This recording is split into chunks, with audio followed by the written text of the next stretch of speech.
What are we talking about?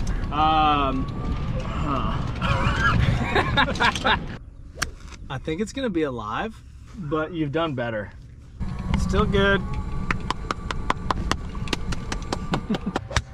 Oh, I like that. Are you kidding me? Are you kidding me?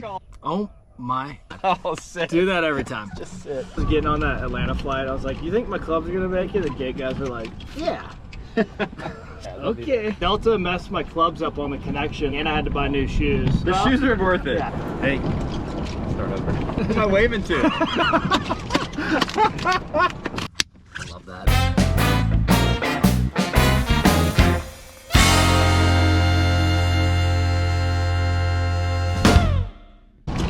You want to give your introduction?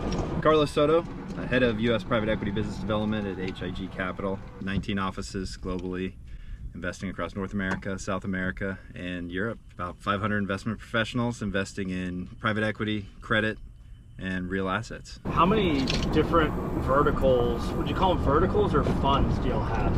Or focus areas? We call them verticals. Healthcare, industrials, consumer, business services, TMT, and natural resources. Infrastructure on top of that? Or and infrastructure on top of that. Yeah. How do you track each of those? It's a lot of work. I mean, we have multiple different funds that are investing across those verticals. And some of those funds have, several MDs that might be investing in one specific vertical. So within business development, we work closely with all those teams where we actually have verticalized BD professionals who cover 2 verticals each. Gotcha. And myself. It's a lot of controlling traffic and making sure deals get in the right hands, making sure the right teams are getting on the right investments. So you're saying you have teams focused in each area. Are you overseeing the whole function? Yeah, so I lead our U.S. private equity business development team, 18 professionals split up in a couple different groups. So we have our vertical coverage team, we have our lower middle market coverage team, and we have a really strong direct effort where we have teams calling directly into companies to source proprietary platform deals, but also proprietary add-on acquisitions. We have a portfolio corporate development team that's really acting as an outsourced kind of M&A engine for our portfolio. For add-ons. For add-ons. Yeah. Yeah, I mean, look, business development has changed like crazy. Yeah. The industry's changed. Relationships matter a lot.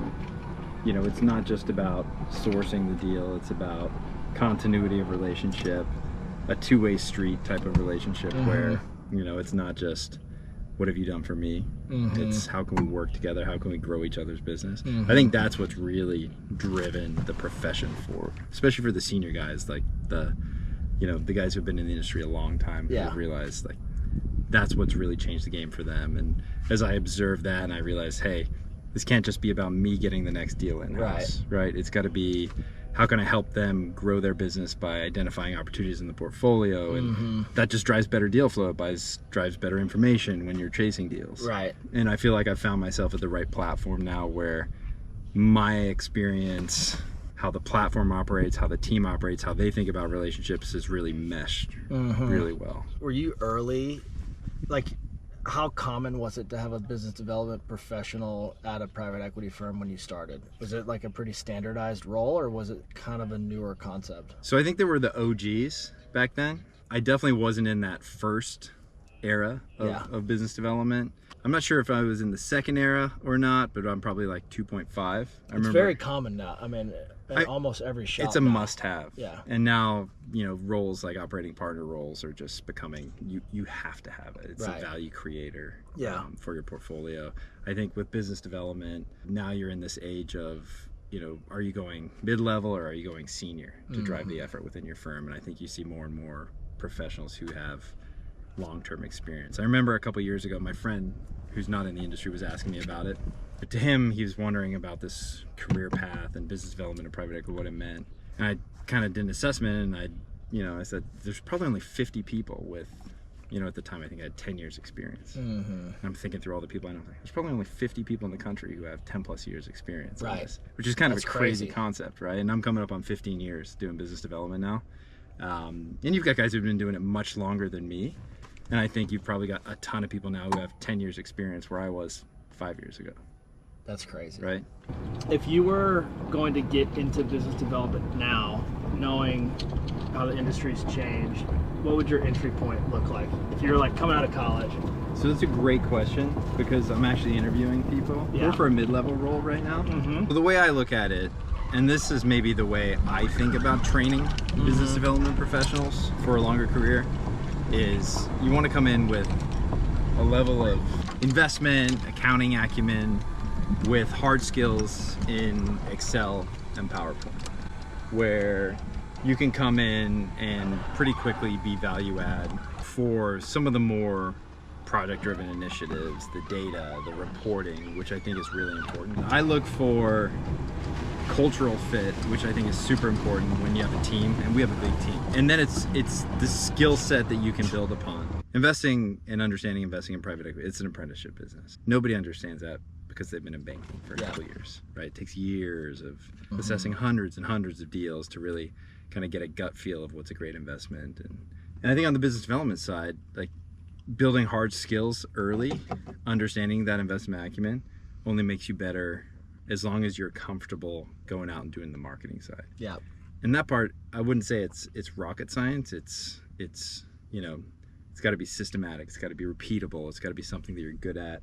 A muscle almost to a certain degree. You don't even have to be good at it going into muscle. it. You can kind of learn it. But you got to be somebody that people want to spend time around.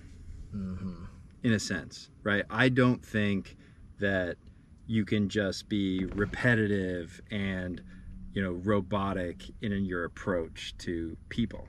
If you're trying to add value to your team, to their business, to differentiate. Yeah. Really, it's about information flow these days. Yeah. Right? Can you get it early?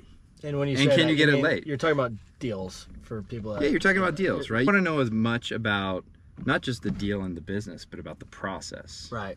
Where are you positioned in the process? Are you early in the process? What can you learn Competitive. later in the process, Yeah. right? What type of relationship do you have with the people on the other side where, you know, they're not giving you information that they shouldn't be sharing, but it's information that they want to be sharing, Right. right? To better position your team to win the deal Right. at the end of the day. Banker's job is to keep it competitive, create competitive tension. Sure. You know, our job is to understand what that is and be highly disciplined, make the best investments.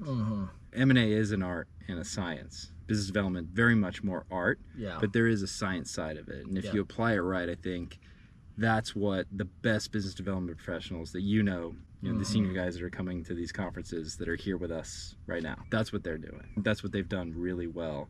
That's why they've taken their firms to the next level. That's why you know of some of these big brand name firms. Right. Now, I didn't build the brand of our firm, but my job is to further that brand. Look, I think that's where kind of business development has progressed over the years. It's still a volume game. You want to see the most deals. You want to see the highest quality deals. You want to see the best deals so that you can make sure that you're making the best investments for your limited partner. I think the real art is when a banker is representing a private equity fund or a founder of a company or, you know, an ownership group, in their mind, they think early, who's the best buyer for that business? And my job is to make sure that every time they're thinking who the best buyer of this business is, it's H.I.G. Capital. That's how I see my goal. Very simplified, down to the goal, right? I love that.